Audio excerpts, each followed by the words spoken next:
திருநின்றவூர் அருகே கன்னடபாளையம் கிராமத்தில் உள்ள பவானியம்மன் கோவிலுக்கு சொந்தமான நிலத்தை ஆக்கிரமிப்பதாக புகார் எழுந்தது. திருநின்றவூர் அருகே கன்னடபாளையம் கிராமத்தில் பழமை வாய்ந்த பவானியம்மன் ஆலயம் உள்ளது. இதில் புதியதாக மதுரவியல் சிலை அமைக்கப்பட்டு கண் திறப்பு நிகழ்ச்சி நடைபெற்றது. இதில் ஏராளமான பக்தர்கள் கலந்து கொண்டு அம்மனை வழிபட்டனர். அப்போது செய்தியாளர்களிடம் கூறிய கோவில் நிர்வாகிகள், பவானியம்மன் ஆலயம் மிகவும் பழமை வாய்ந்த ஆலயம், இதற்கான நிலம் அருகே உள்ளது. அதனை ஒரு சிலர் ஆக்கிரமிப்பு செய்துள்ளனர். உடனடியாக அந்த ஆக்கிரமிப்புகளை அகற்ற வேண்டும். அங்கு புதியதாக ஆலயம் அமைக்க உள்ளதாக தெரிவித்தனர்.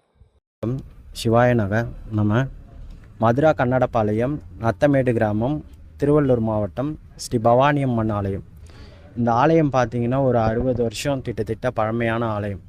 அம்பாள் சிறிய ஆலயத்திலிருந்து இப்போ பெரிய ஆலயமாக மாற்றி அமைந்திருக்காங்க. 60 வருஷத்துக்கு மேலே இந்த அம்பாள் இந்த இடத்துக்கு ஆயிடுச்சு. பொதுமக்கள் எல்லாருமே இந்த அம்பாளில் இப்படி போகிறவங்களும் சரி வரவங்களும் சரி எல்லாரும் அம்பாளை வணங்கிட்டு போகாத நாளே கிடையாது. அம்பாள் கிட்ட வேண்டுற வரம் எல்லாமே உடனே அம்பாள் நிறைவேற்றி கொடுப்பா. இப்போ என்னன்னு பார்த்தீங்கன்னா, இன்றைக்கி நாங்கள் மதுரை வீரர் புதுப்பிச்சிருக்கோம். மதுரை வீரருக்கு கண் திறப்பு விழா பண்ணியிருக்கோம். அவருக்கு தொடர்ந்து 5 நாள் பூஜை பண்ணலாம் அப்படின்னு சொல்லிட்டு பொதுமக்கள்கிட்டையும் கோவில் ட்ரஸ்ட்டுக்கிட்டேயும் ஆலோசனை நடத்திட்டுருக்கோம். அது நல்லபடியாக முடிஞ்ச உடனே 5 நாள் திருவிழா முனீஸ்வரருக்கு தனியாக வைக்கலாம் அப்படின்னு இருக்கோம். அதுக்கப்புறம் பார்த்திங்கன்னா, இந்த கோயிலோட வரலாறுலேருந்து ஒரு 60 வருஷத்துக்கு முன்னாடிலேருந்து போனீங்கன்னா, இப்போ ரோடு பைபாஸ் வந்திருக்கு. அதனால் ரோடு உள்ளே வந்திருக்கு, ரோடு வளர்ந்துருக்கு. அதுக்கு முன்னாடி இந்த கார்னர்லேருந்து இந்த மதில் செவருக்கு அந்த பக்கம் இருக்கிற இடம், அதுக்கப்புறம் ஒரு மதில் செவரு இருக்கா, அது வரையுமே கோயிலுடைய இடம்தான். இப்போ என்னன்னு பார்த்தீங்கன்னா, இந்த இடம் மட்டும்தான் கோயிலுக்காக நாங்கள் யூஸ் பண்ணிகிட்ருக்கோம். அந்த இடம் எங்களால் யூஸ் பண்ண முடியல. இப்போ தற்சமயமாக இப்போ சில பல காலமாக சமூக ஆர்வலர்கள் அந்த இடத்த ஆக்கிரமிப்பு பண்ணுற மாதிரி இருக்குது. அதனால் அந்த இடத்துல நாங்கள் ஒரு ஆலயம் எழுப்பலாம் அப்படின்னு சொல்லிட்டு ஊர் பொதுமக்களோட ஆலோசனை பண்ணிகிட்ருக்கோம். அந்த ஆலோசனை பண்ணி முடிச்சக்கப்புறம் அந்த இடத்துல நாங்கள் ஆலயம் எழுப்பலான்னு இருக்கோம்.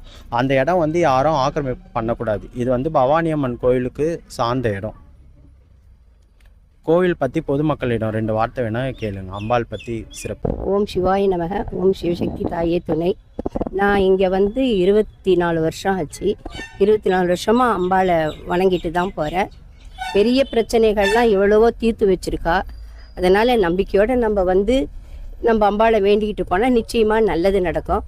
ஊர் பொதுமக்களும் இதுக்கு எல்லாரும் ஒத்துழைப்பு கொடுத்து கோவிலை இன்னும் நல்லா வளர்க்கணும். அந்த வளர்க்குற பாக்கியம் நம்மளுக்கு கிடைக்கணும்.